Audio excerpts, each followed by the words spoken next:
अर्जुना तुवा एकदा वा म्हणितले, आणि तेच दाऊ तरी काय दाविले.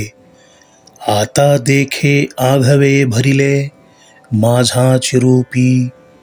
एके कृशे एके स्थूळे, एके ऱ्हस्वे एके विशाळे.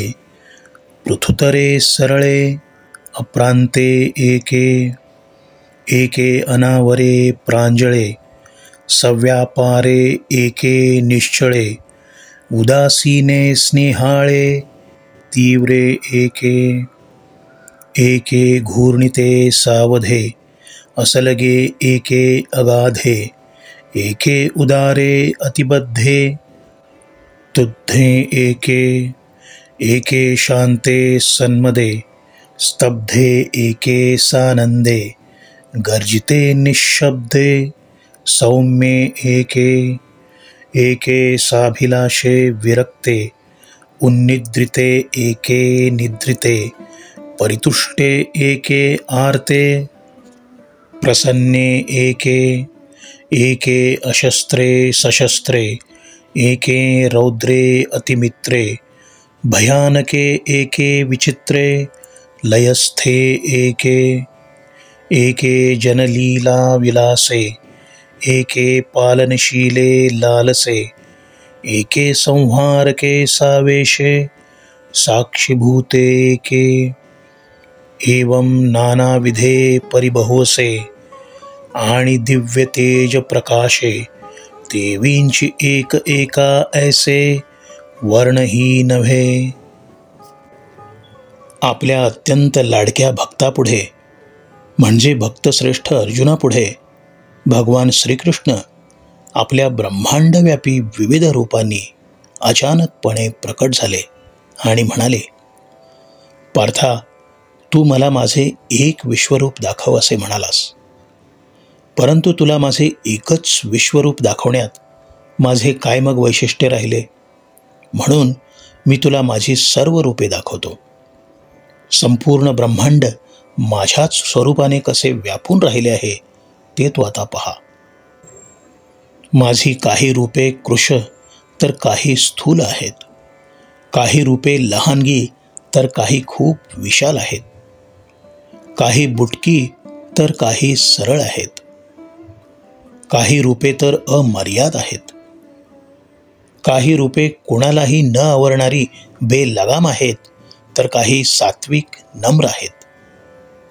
काही रूपे क्रियावंत आहेत, तर काही रूपे निश्चल आहेत. काही रूपे उदासीन आहेत, तर काही अतिप्रेमळ आहेत, आणि काही तर उग्र कठोर आहेत. काही रूपे धुंद फुंद तर काही सावध आहेत. काही रूपे सुगम सोपी आहेत, तर काही अथांग आहेत. काही उदार आहेत, तर काही कृपण आहेत. काही रूपे तर संतापलेली आहेत. काही रूपे शांत आहेत, तर काही उन्मत्त आहेत. काही रूपे निस्तब्ध आहेत, तर काही आनंदी आहेत. काही गर्जना करणारी आहेत, तर काही एकही शब्द न बोलणारी आहेत. काही सौम्य आहेत. काही रूपे अभिलाषी आहेत, तर काही रूपे विरक्त आहेत. काही जागी आहेत, तर काही निद्राधीन आहेत. काही रूपे तृप्त तर काही हावरट आहेत. काही रूपे प्रसन्न आहेत. काही रूपे शस्त्रहीन आहेत, तर काही सशस्त्र आहेत. काही रूपांनी रौद्र रूप धारण केलेले आहे, तर काही परममित्र स्वरूपात आहेत. काही भयानक आहेत, तर काही विचित्र आहेत. काही रूपे तर समाधी अवस्थेत आहेत. काही रूपे निर्मितीच्या लीलाविलासांनी युक्त, तर काही प्रेमळ आणि सालस स्वभावाचे आहेत. काही रूपे आवेगाने संहार करणारी, तर काही रूपे केवळ साक्षीभूत म्हणजे साक्षीत्वाने असणारी. पार्था, अशी नाना प्रकारची, तरीही पुष्कळ आणि दिव्य तेजाने प्रकाशमान झालेली, रंगसुद्धा वेगवेगळा धारण करणारी ही नाना रंगी रूपे तू आता पहा. एके तातले साडे पंधरे, तैसी कपिलवर्णे अपारे. एके सरागे जैसे सेंदुरे, डवरले नभ एके सावियाची चुळकी, जैसे ब्रह्मकटाह खचिले मणिकी, एके अरुणोदयासारखी कुंकुमवर्णे, एके शुद्ध स्फटिक सोज्वळे, एके इंद्रनीळ सुनीळे, एके अंजनवर्णे सकाळे, रक्तवर्णे एके, एके लसत्कांचन समपिवळी, एके नवजलद श्यामळी, एके चापे गौरी केवळी, हरिते एके, एके तप्त ताम्र तांबडी, एके श्वेतचंद्र चोखडी, ऐसी नाना वर्णे रूपडी, देख माझी, हे जैसे का आनान वर्ण, तैसे आकृती ही अनारिसेपण, लाजा कंदर्प निघाला शरण, तैसे सुंदरे एके, एके अतिलावण्य साकारे, एके स्निग्ध वपुमनोहरे, शृंगार श्रियेची भांडारे, उघडली जैसी, एके पीनावय मांसाळे, एके शुष्के अतिविक्राळे, एके दीर्घकंठे विताळे, विकटे एके, एवं नानाविधाकृती, या पाहता पारुनाही सुभद्रापती, ययांच्या एकेकी अंगप्रांती, देख पा जग. पार्था, माझी काही रूपे तप्त सुवर्णासारखी अत्यंत चोख आणि बहुतेजस्वी, तर काही कमालीची पिंगट रंगाची, काही रूपे तर शेंदरी रंगाने आभाळ भरून यावे तशी लाली लाल. माझी काही रूपे म्हणजे माणकांनी झडवलेले जणू ब्रह्मांड, तर काही रूपे सूर्योदयाच्या वेळी रंगून जाणाऱ्या केशरी आभाळासारखी. माझी काही रूपे शुद्ध आणि सोज्वळ असणाऱ्या पारदर्शी स्फटिकासारखी, तर काही इंद्रनील रत्नाप्रमाणे निळ्या रंगाने माखलेली. काही रूपे काजळासारखी तुकतुकीत काळी, तर काही रक्तासारखी तांबडी भडक. काही रूपे चमकणाऱ्या सुवर्णकांतीसारखी पिवळी जर्द, तर काही पावसाळी मेघासारखी सावळी श्यामल. काही रूपे चाफ्याच्या फुलासारखी गोरी, तर काही पानांसारखी हिरवी. काही रूपे तप्त तांब्यासारखी तांबडी, तर काही पौर्णिमेच्या चंद्रासारखी शुभ्र. पार्था, अशी ही नाना वर्णांची रूपे पहा. या माझ्या अनंत रूपांचे अनंत रंग, तशा ह्या अनंत आकारातल्या रूपांना पाहून साक्षात मदन मला शरण आला. पार्था, अशी ही माझी सुंदर रूपे तू पाहून घे. माझी काही रूपे अतिशय सुंदर लावण्यमयी बांध्याची, तर काही पराकाष्ठेची मनोवेधक. शृंगार लक्ष्मीची ही जणू भांडारेच उघडली आहेत. काही रूपे पुष्ट आणि जाडजूड मांसल बांध्याची, तर काही वाळून गेलेली. काही अक्राळ विक्राळ, काही लांब मानेची, तर काही बिकट आणि भेसूर. अशी ही माझी नाना प्रकारची आणि विविध आकारांची रूपे पार्था तू पाहून घे. या माझ्या विविध रूपांना अंत नाही हे तू लक्षात घे. या माझ्या विविध रूपात एका बाजूला विश्व आहे.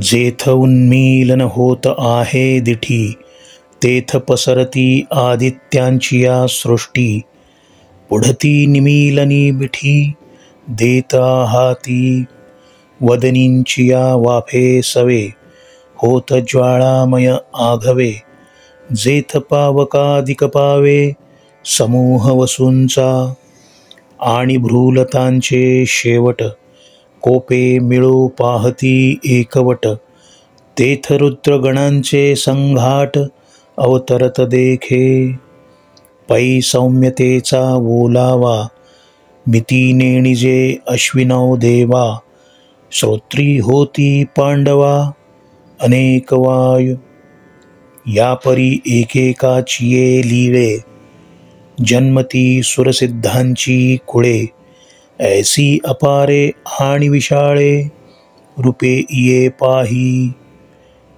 जया ते सांगावया वेद बोबडे, पहावया काळाचेही आयुष्य थोकडे. धातयाही परिण सापडे ठाव जयांचा, जयांते देवत्रयी कही नायके. तिये इये प्रत्यक्ष देख अनेके, भोगी आश्चर्याची कवतिके महारुद्धी.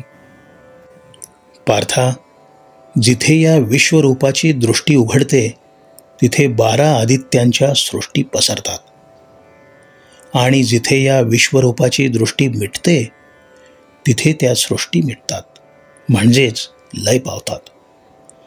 या विश्वरूपाच्या मुखातून सतत बाहेर पडणाऱ्या वाफेबरोबर भोवतीच्या वस्तुमात्राचे सर्व समुदाय ज्वाळारूप धारण करतात, आणि तेथे पावक प्रभूती अष्टवसूंचा गण प्रकट होतो.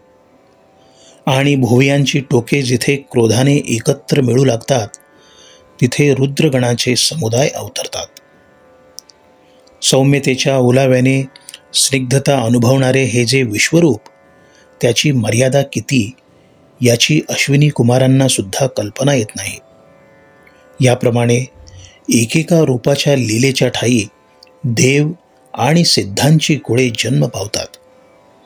अशी माझी विशाल अनंत रूपे पहा. या माझ्या ब्रह्मांडव्यापी रूपाचे वर्णन करायला गेलेल्या वेदांची अक्षरशः बोबडी वळते. या माझ्या विश्वरूपाला पाहताना काळाचे आयुष्य अपुरे पडते. त्यांचा थांग प्रत्यक्ष ब्रह्मदेवाला सुद्धा लागत नाही. या माझ्या अपूर्व दर्शनाची वार्ता ब्रह्मा विष्णू महेशाने कधी कुठे ऐकली नाही. तीही असंख्य रूपे पार्था तू प्रत्यक्ष पहा. हे आश्चर्य तू कौतुकाच्या सहाय्याने अनुभव. ह्या महासिद्धींचा उपभोग घे. या मूर्तीचिया किरीटी रोममूळी देखे पा सृष्टी. सुरतरू तळवटी तृणांकुर जैसे, आणि वातायनी प्रकाशे उडत परमाणु दिसती जैसे. भ्रमत ब्रह्मकटाह तैसे अवयव संधी. एथ एकैकाचिया प्रदेशी विश्वदेख विस्तारेशी. आणि विश्वाही परवते मानसी जरी देखावे वर्ते. तरी येही विषयींचे काही एथ सर्वथा साकडे नाही. सुखे आवडे ते माझिया देही देखसी तू. ऐसे विश्वमूर्ती तेणे बोलिले कारुण्यपूर्णे.